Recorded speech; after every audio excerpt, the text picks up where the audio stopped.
Next question, Dr. Zakir, is could you explain what the recommended acts are on the day of Eid?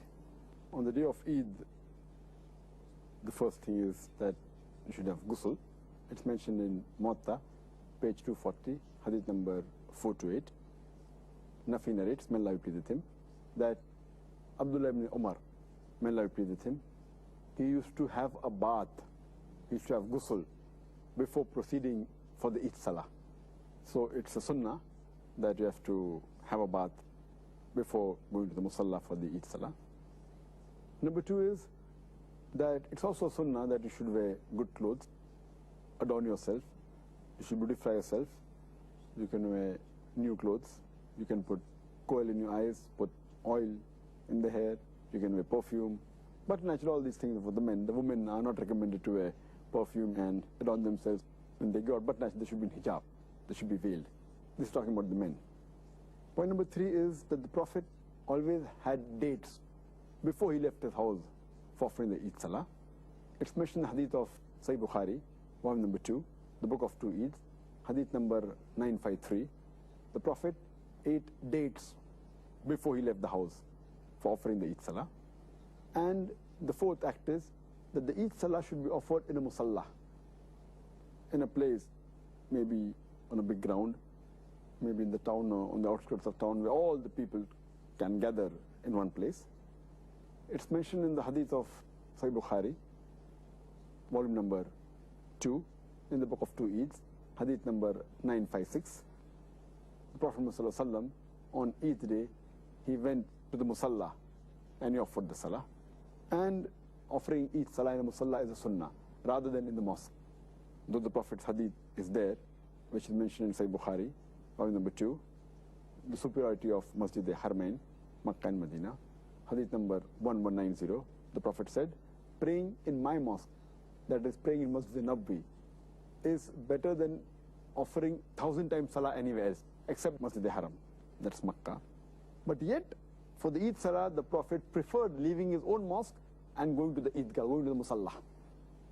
That means, during Eid specifically, praying there is preferable than praying even in the mosque, even Masjid al-Nabawi.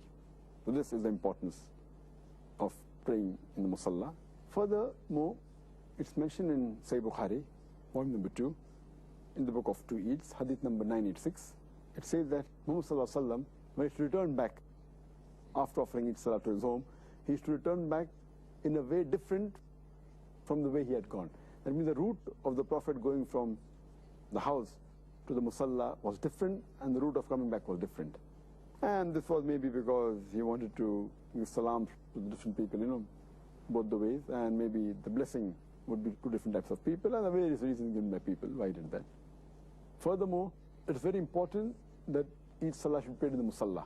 As I mentioned earlier, the gathering is bigger, psychologically it's better, and we can, show the God consciousness of Allah subhanahu wa ta'ala.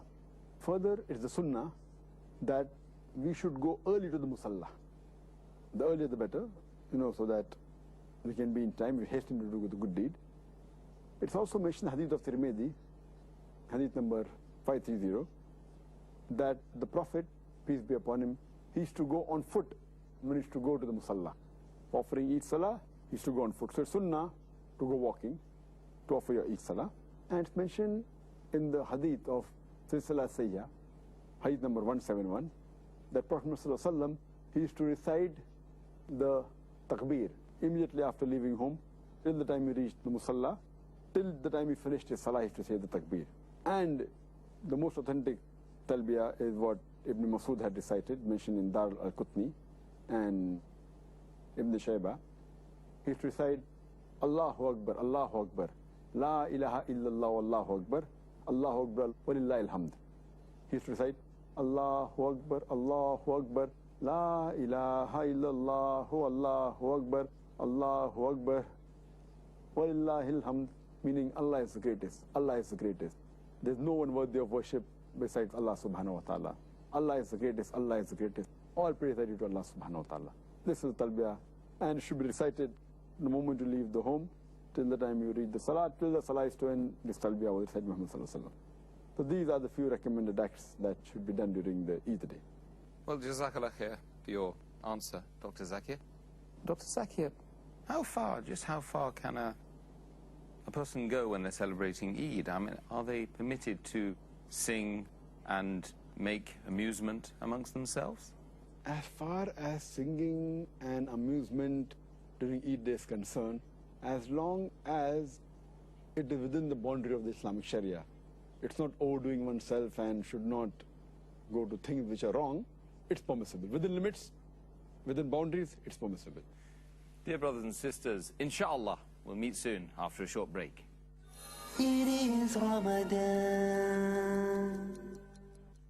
Muhammad, peace be Pearls of Prophet Muhammad, peace be upon him. Amr bin